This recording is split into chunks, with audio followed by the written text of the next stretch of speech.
Hello అండి. ఎలా ఉన్నారండి అందరూ? బాగున్నారా? మీరంతా బాగుండాలని మనస్ఫూర్తిగా దేవుడిని కోరుకుంటున్నాను. నా వీడియోస్ చూస్తూ ఛానల్‌ని సపోర్ట్ చేస్తున్న ప్రతి ఒక్కరికి పేరు పేరున కృతజ్ఞతలైతే చెప్పుకుంటున్నానండి. ఇంకా ఈ వీడియో అయితే ఆదివారం రోజు తీశానండి. ఆదివారం రోజు నేను పొద్దున్నే లేచి పనులన్నీ యథావిధిగా చర్చికి వెళ్ళి వచ్చిన తర్వాత మరలా సాయంత్రం 3 అవుతుంది, 4 అవుతుంది. మన పనులైతే మళ్ళీ మొదలవుతూనే ఉంటాయి కదండీ! ఇక ఆదివారం అంటే మామూలుగా ఉండదు కదా! రోజులాగా ఉండదు. ఆదివారం ఏదో స్పెషల్ కావాలంటారు. ఇక పోయిన వారమే చేద్దామనుకున్నానండి నేనైతే పలావు. కానీ కుదరక చేయలేదు కానీ, ఈ వారం తప్పకుండా చేసి పిల్లలకైతే పెట్టాను. ఇక నేను నార్మల్‌గా చికెన్ కర్రీ, చికెన్ ఫ్రై అయితే చేస్తూ ఉంటాను కదండీ! ఇంకా దానికి కాంబినేషన్‌గా ఈరోజు వెజ్ పలావ్ అయితే చేశాననమాట. అది ఎలా చేశానో, ఏంటో అనేది వీడియోలో షేర్ చేశాను. ఇంకా దానికంటే ముందు మరి కొన్ని పనులైతే ఉంటాయి కదండీ! అవన్నీ ఒకదాని తర్వాత ఒకటి చేసుకున్నాక వంట సెక్షన్‌లోకైతే వెళ్తాననమాట. ముందు గిన్నెలన్నీ కూడా అక్కడ వేసేసుకున్నాను. ఉదయాన్నే ఇక ఆదివారం అత్తయ్య గారు తోమేశారండి చాలా వరకు. నేను చర్చికి వెళ్ళే హడావిడిలో, వంట హడావిడిలో ఉన్నప్పుడు అత్తయ్య గారు ఆ గిన్నెలు తోమేస్తారు. ఇక నేను వాటన్నిటిని సర్దుకొని మిగతా నేను చర్చి నుంచి వచ్చిన తర్వాత పిల్లలకి అన్నం పెట్టి, ఆ గిన్నెలు, వంట గిన్నెలు ఇవన్నీ ఉంటాయి చూడండి, వాటిని తీసుకెళ్ళి అక్కడ పెట్టుకొని, నీళ్ళు కూడా వచ్చేయండి అంతకుముందే. ఇక 3 గంటలకి నీళ్లు పట్టేసుకొని, ఇక 4 అవుతుందండి టైం అయితే. టీ కూడా పెట్టేశాను.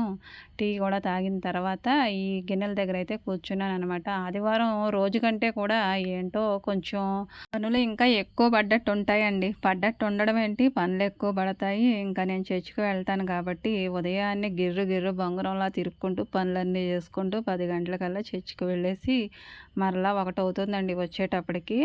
ఇక తర్వాత కొద్దిగా అన్నం తిని కాసేపు అలా పడుకుంటాను చూడండి. అప్పుడైతే ప్రాణం ఎక్కడికో వెళ్ళిపోతుంది. కానీ మరలా ఈ పనులన్నీ చేసుకోవడానికి రావాలి కదండీ! ఇక అలా వచ్చినప్పుడు మాత్రం చాలా నీరసంగా అనిపించేస్తూ ఉంటుంది. అదే పడుకోకుండా ఉన్నామనుకోండి అలాంటిది ఉండదు. కానీ కాసేపు అలా పడుకుంటే ఏంటో తెలియని నీరసం అనేది వస్తుందండి. మామూలుగా అయితే అలా ఉండదు కానీ ఈ ఆదివారం వేళల్లో బాడీ మొత్తం అబ్సెంట్ వేసుకొని కూర్చోవాలని చూస్తుందండి. కానీ ఆదివారమే ఇంకా ఎక్కువ పని ఉంటుందని పాపం పిచ్చిది దానికి తెలీదు కదా! కానీ మనకు తెలుసు కాబట్టి ఇక త్వరగా పనులన్నీ చేసేసుకోవాలండి. ఏదేమైనా కానండి ఆదివారం వీకెండ్ కాబట్టి కాస్త రెస్ట్‌నే కోరుకుంటుంది ప్రాణం. కానీ ఆదివారం అలా ఉండడానికి వీలవ్వదు. ప్రతిరోజు కంటే ఇక ఆదివారమే ఎక్కువ పనులు. ఇక పెళ్లి కాకముందు ఇక అమ్మ చేత్తో తింటాం కాబట్టి ఆదివారం ఎప్పుడొస్తుందా అని ఎదురు చూసి చక్కగా లేడిపిల్లలా గెంతుకుంటూ చర్చ్‌కి వెళ్ళేసి వచ్చి అంతా యాక్టివ్‌గానో ఉండేదాన్ని. కానీ ఇప్పుడు అలా ఉండడానికి అవ్వదు కదండీ! ఇక అందరినీ ఇక మన చేత్తో బ్యాలెన్స్ చేయాలి పనులతో పాటు కాబట్టి ఇక ఎక్కడ లేని అదేదో వస్తూ ఉంటుందండి. ఇక లేడి పిల్లలాగా గెంతుతూ, చెంగుతూ ఉండే రోజులన్నీ అయిపోతాయి. ఇక మనకు మనం ఎక్కడున్నామంటే ఇక్కడే ఉన్నానన్నట్టుగా అయిపోతుంది ప్రాణం. ఇంకా సారిక అయితే వాకిలి తుడిచేస్తుందండి. ఇక లోపల నుంచి తుడుచుకొచ్చేస్తుంది. అలాగే రోడ్డు కూడా తుడిచేస్తూ నాకైతే చాలా హెల్ప్ చేస్తూ ఉంటుందండి. ప్రతి ఒక్కటి సర్దుకుంటూ చాలా నీట్‌గా అయితే తుడుస్తుంది. తన ఇంటి దగ్గర ఉన్నప్పుడు ఇంకా స్కూల్ నుంచి వచ్చిన తర్వాత కూడా నాకు ఇలా రోడ్డు తుడిచి చాలా హెల్ప్ చేస్తుంది. ఇల్లు కూడా చాలా నీట్‌గానే తుడిచేస్తుందండి. ఇలా పిల్లలు ఏదో ఒక పనైతే నాకు సాయం చేస్తూనే ఉంటారు. పెద్ద పాప అయితే ఇలా ఇల్లు ఊడవడం, గిన్నెలు తోమడం ఇలాంటి పనులైతే చేస్తుంది. ఇక చిన్నమ్మాయి అంటారా, నేను ఓన్లీ ఆ వాకిలి మాత్రమే తుడుస్తాను. ఇంకా వేరే పనులు నాకు రావంటదండి. ఎంతైనా చిన్నది కదా! గారం ఎక్కువ. ఇక గారం అది ఇది అని చూసుకుంటే వాళ్ళకి పనులు రావు కాబట్టి నేనే ఒక్కొక్క పని చేయమని చెప్తూ ఉంటాను. ఇంకా గిన్నెలు తోమడం అయిన తర్వాత పొయ్యి దగ్గర కూడా నీట్‌గా తుడిచేసుకొని పొయ్యి అంటించుకొని నీళ్ళ కుండ వేసుకున్నాను. ఇక అన్నం అయితే కొద్దిగా గ్యాస్ మీదే వండేద్దాం అనుకుంటున్నాను.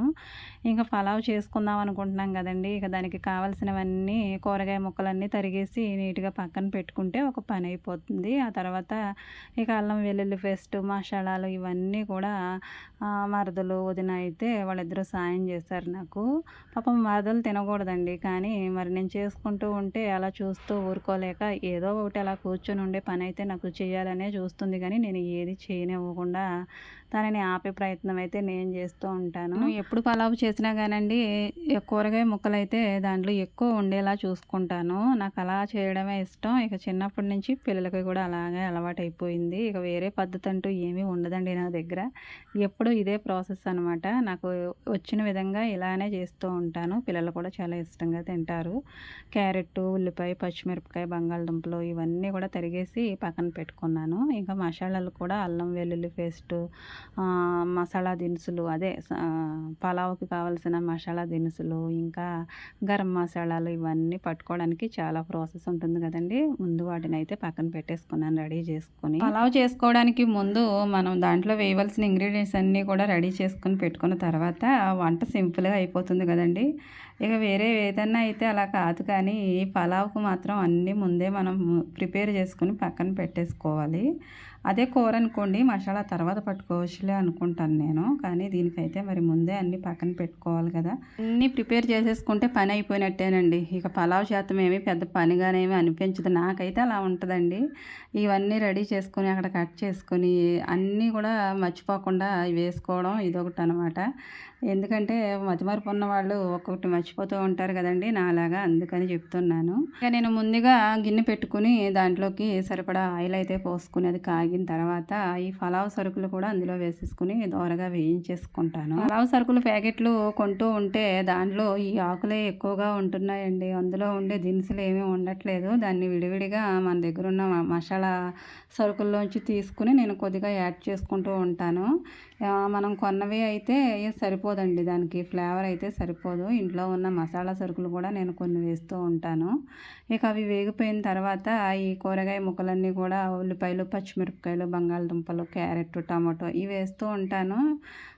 వీటినైతే ముందు వేయించేసుకోవాలి. 2 రకాలు ముందు వేసి వేయించుకొని ఆ తర్వాత మిగతావి వేద్దాం అనుకున్నాను, కానీ బంగాళదుంపలు కూడా వేసేసుకున్నాను. ఏమిటోనండి, ఉల్లిపాయ, పచ్చిమిరపకాయ కొద్దిగా మగ్గిన తర్వాత మిగతావి వేస్తే ఏంటో మనసు సాటిస్ఫై అయినట్టు ఉంటుంది. అన్నీ ఒకేసారి వేసేసుకోవచ్చు. ఒకటి వేగుతుంది నేను వేగనని ఇంకోటి అయితే అనదు. అన్నీ వేగిపోతాయి కాబట్టి ముందే వేసేసుకోవచ్చు. ఒక్కొక్కళ్ళ మైండ్ సెట్ ఒక విధంగా ఉంటుంది. నేను నూనెలోనైతే కొంచెం నెయ్యి కూడా వేసుకున్నాను. ఒక స్పూన్ నెయ్యి కూడా వేసుకున్నాను, ఫ్లేవర్ బాగుంటుందనేసి. ఇక ఇవన్నీ కూడా దగ్గర పడేంత వరకు శుభ్రంగా వేయించేసుకుంటూ ఉంటానండి. దాంట్లో కొద్దిగా అల్లం వెల్లుల్లి పేస్టు, అలాగే 2 స్పూన్లు మసాలా కూడా పట్టుకున్నది ఉంటుంది కదా ఇంట్లో తయారు చేసుకున్నది, దాన్ని అయితే వేసాను, గరం మసాలా. ఈ మసాలా ఫ్లేవర్ కూడా ఆ కూరగాయ ముక్కలకి పట్టే విధంగా నూనెలో ఈ మసాలా వేగేంత వరకు వేయించుకుంటాను. ఆ తర్వాత నీళ్లు పోసుకుంటానండి. ఇక నేనైతే ఎప్పుడూ చేయను కాబట్టి పలావు కొంచెం ఎక్కువ క్వాంటిటీలోనే చేస్తాను ఎప్పుడు చేసినా. కానీ ఈసారి కొంచెం తగ్గించినా కానీ గిన్నె మాత్రం మామూలుగానే పెట్టేశాను. ఎప్పుడు పలావ్ చేసినా కానీ ఈ గిన్నె వాడుతూ ఉంటాను. పలావ్లో బిర్యానీలు చేసుకున్నప్పుడు వాడుకుంటాం కదండి. ఈ షామియానాలో ఉంటాయి కదా, అలాంటి గిన్నెలు అయితే మా ఇంట్లో ఉంటాయి. ఏ సైజుకి ఆ సైజు ఉంటుందండి. దీని మీద పెద్ద సైజు, చిన్న సైజు అలా ఉంటాయి అన్నమాట. దేనికి కావాలన్నప్పుడు దానికి తీసుకొని వాడుతూ ఉంటాము. ఇక పద్దాక చేయను కాబట్టి నేను చేసినప్పుడు కొంచెం ఎక్కువే చేస్తాను. పిల్లలు ఆ రాత్రి తింటారు, ఉదయం కొంచెం టిఫిన్గా కూడా తినేసి వెళ్ళిపోతారు. ఉదయాన్నే ఇక ఇది ఉంటుంది కాబట్టి టిఫిన్ పని అయితే నాకు ఉండదండి. ఏదో టిఫిన్ పని ఉండదనేసి పిల్లలకి ఏదో పెట్టడం కాదు, కానీ వాళ్ళు ఇష్టంగా తింటానన్నప్పుడు మనం పెట్టాలి. అన్ని మసాలాలన్నీ తగ్గింపు కొలతలతో వేసుకుని ఇంట్లో చేసుకుంటాం కదండి. ఇది ఉదయం తిన్నా కానీ వాళ్ళకి ఏమీ కాదు. మసాలా ఫ్లేవర్ అది ఉంటుంది కాబట్టి కొంచెం పరగడుపున తింటే ఏదైనా అవుతుంది అలా ఇలా అనుకుంటారు, కానీ నేను ఎప్పుడు చేసినా కానండి ఉదయాన్నే వాళ్ళకి దీంతోనే బ్రేక్ఫాస్ట్ అనేది పెట్టేస్తూ ఉంటాను. తక్కువ మసాలాలతోటి కొంచెం కూరగాయ ముక్కలు ఎక్కువ వేసుకొని చేసుకుంటాం కాబట్టి ఇది రైస్ లాగానే ఉంటుందండి నార్మల్గా.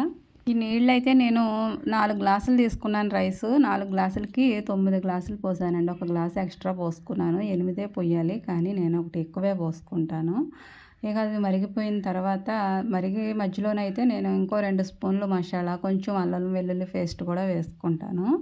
ఇక ఇది పూర్తిగా మరిగిపోయాక అప్పుడు బియ్యం కూడా కడిగేసి ముందే పక్కన పెట్టుకున్నాను. నూనె కూడా రాసేసుకుని బియ్యానికి వీటిని ఎసరులో వేసే ముందైతే కడిగి అప్పుడు తెచ్చుకొని ఇందులో వేసేసాననమాట. బియ్యం ఆ ఎసరులో వేసిన తర్వాత నేను ఒక 5 నిమిషాలకి తిప్పుతూ ఉంటాను. లేదంటే అది కొంచెం అడుగు పట్టడం, లేదంటే ఈ మసాలాలన్నీ ఒకే దగ్గర ఉండిపోవడం అలానే ఉడికిపోతుంది కదండి. అందుకని కొంచెం తిప్పుకుంటూ ఉంటాను. ఈ కొత్తిమీర ముందు వేసుకున్నాను. తర్వాత కూడా ఈ మధ్యలో వేసానండి. రైస్ ఇంకా ఉడికే టైం ఉంది. 50% అయితే ఉడికింది. ఇంకో 50% ఉడకాలి కదా! అందుకని ఈ ఫ్లేవర్ కొంచెం పడుతుందని ఇప్పుడైతే ఇలా మొత్తం అయితే ఒకసారి కలిపేసాను. కలిపిన తర్వాత లో ఫ్లేమ్‌లో పెట్టుకొని మూత పెట్టేసుకొని ఇక ఒక 10, 20 నిమిషాల వరకు అయితే తీయనండి. ఇక లాస్ట్‌కి వచ్చేసింది కదా! ఉడికిపోతుంది. లాస్ట్‌లోనైతే మళ్ళీ ఒకసారి అయితే కలిపేసి స్టవ్ ఆపేసుకోవచ్చండి. ఇలా పలావ్ అయితే నేను ఈ విధంగా చేస్తూ ఉంటాను. చాలా సింపుల్‌గా ఉంటుందండి ప్రాసెస్ అయితే. ఈ మసాలాలు పట్టుకోవడాలు, కూరగాయలు కట్ చేసుకోవడాలు వీటికే ఎక్కువ ఉంటుందనమాట. ఇంకా మరదల కోసం అయితే బీరకాయ వేపుడు చేస్తున్నానండి. ఇంట్లో ఇలాంటిది వండినప్పుడు పాపం ఇలా పచ్చెం కూరలు తినే వాళ్ళకి చాలా ఇబ్బందిగానే అనిపిస్తుంది కానండి. ఇక చంటిబిడ్డ తల్లులకైతే తప్పదనమాట. ఇక పిల్లల కోసం వాళ్ళు ఇలాంటివి తినక తప్పదు. వాటి మీద వాళ్ళకి ఆశ కూడా ఉండదండోయ్. ఎవరికైనా ఉంటుందేమో కానీ మా ఇంట్లో ఆమెకు మాత్రం అస్సలు ఉండదనమాట. బేబీ ముఖ్యం. ఈ వంటలు ఇవన్నీ ఎప్పుడూ ఉండేవే కానీ పిల్లలైతే అనారోగ్యం బారిన పడ్డారంటే తగ్గించుకోవడం చాలా ఇబ్బంది పడిపోతాం వదినా అని అంటది. అయినా మా పల్లెటూరులో పచ్చాలు ఎక్కువగా చేస్తూ ఉంటామండి. ఎక్కువగా మసాలా వాటి వైపుకైతే వెళ్ళదు మనసు. ఇంకా పలావ్ అయితే రెడీ అయిపోయింది కదండీ! దాన్ని దించేసాను. ఇదిగోండి చూడండి, ఒక పక్కన కూర, ఒక పక్కన ఫ్రై అయితే మరలా రెడీ చేస్తున్నాను. ఆ రెండిటిని దించేసాను. బీరకాయ ఫ్రై రెడీ అయిపోయింది. పలావ్ కూడా రెడీ అయిపోయింది. అంతకంటే ముందేమో పక్కన బీరకాయ కంటే ముందు కొద్దిగా బియ్యం అయితే ఒక గ్లాస్ కడిగి పక్కన పెట్టేశాను. అది కూడా వంచేసానండి. ఇక వీటి సంగతి ఉందనమాట. వీటి సంగతి కూడా అయిన తర్వాత ఇక నా వంట పాత్ర అయితే ముగిసినట్టే ఈ రోజుకి. ఇక లాస్ట్‌లోకి వచ్చేసినాయిలెండి కూరలు కూడా. దాంట్లోకి కొద్దిగా మసాలా ఇంకా చికెన్ మసాలా కూడా యాడ్ చేసుకోవాలి. కొత్తిమీరతోటి మొత్తం కూడా చేసుకోవాలనమాట. నేను ఎప్పుడు పలావ్ చేసినా కానండి ఫ్రై అయితే మానేస్తాను. అంతా కూడా కూరే వండేస్తాను. ఇక మేనకోడళ్ళు అయితే హాస్టల్‌లో ఉన్నారు. వాళ్ళు కూడా ఉంటే కంపల్సరీ ఇంకా కొంచెం ఎక్కువ పలావ్ చేసుకొని ఇంకా కర్రీ అయితే కొద్దిగా ఎక్కువ వండుకోవాల్సి ఉంటుంది.